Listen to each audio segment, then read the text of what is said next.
Absolutely. We're going to take a look at the last four. Let me get this off the screen. So the last four recessions happened starting in July 1990 through March 1991. Now, ironically, this is about when I started my career in housing. And this was about an 8-month recession. The gross domestic product, or GDP, declined about 1.5%, and then employment peaked at around 6.8%. It was a relatively mild recession.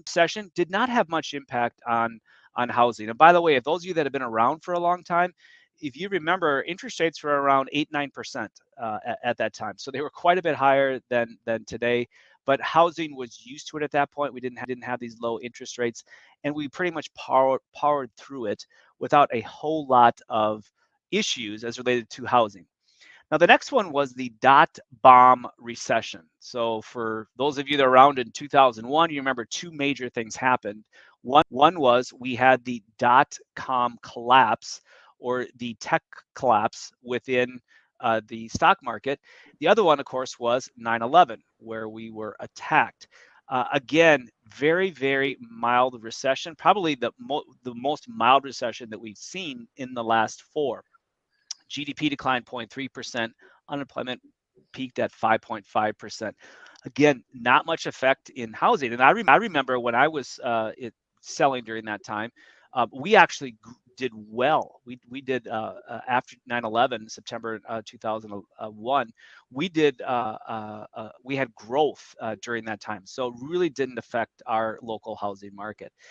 Then, of course, we have the granddaddy of them all, the one that we all remember, the Great Recession. Now, this was an 18-month recession. GDP declined 4.3%. Unemployment peaked at almost 10%, just under 10%, or 9.5. A lot of markets, housing values went down 30%. I mean, things just dried up. This is where a lot of my home building clients said, hey, we got to start remodeling because no one's buying homes. A lot of remodelers said, get out of my lane, but it was a real challenge. And of course, a lot of builders went belly up at that point. Land is really the biggest culprit that actually pulled people down, where they had poor land positions, couldn't get out of them, and they had to file bankruptcy. And then the last one was our self-induced. This was the government response to COVID recession. It only lasted 2 months, February 2020 through April 2020.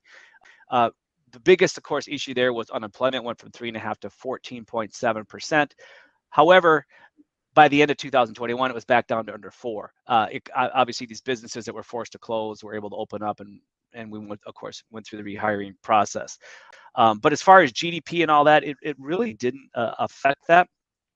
What you need to understand is this: is the average length of recession since 1857 varies from 2 months to 5 years.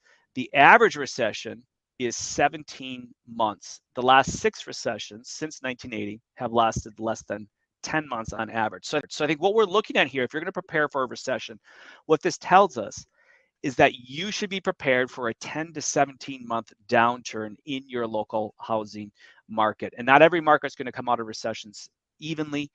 In migration, a lot of people are moving around the country right now. That is going to dramatically affect if your local market is going to go into a recession and how long it will last. Those areas that have more people moving out than moving in are going to be more susceptible. They're going to have a longer period of where it's going to be slow. The areas where there's a lot of people moving into, it may be not even a blip on the radar for you. So again, the key point here is to understand where your current market is, and if you feel it's vulnerable, then we're going to take some action.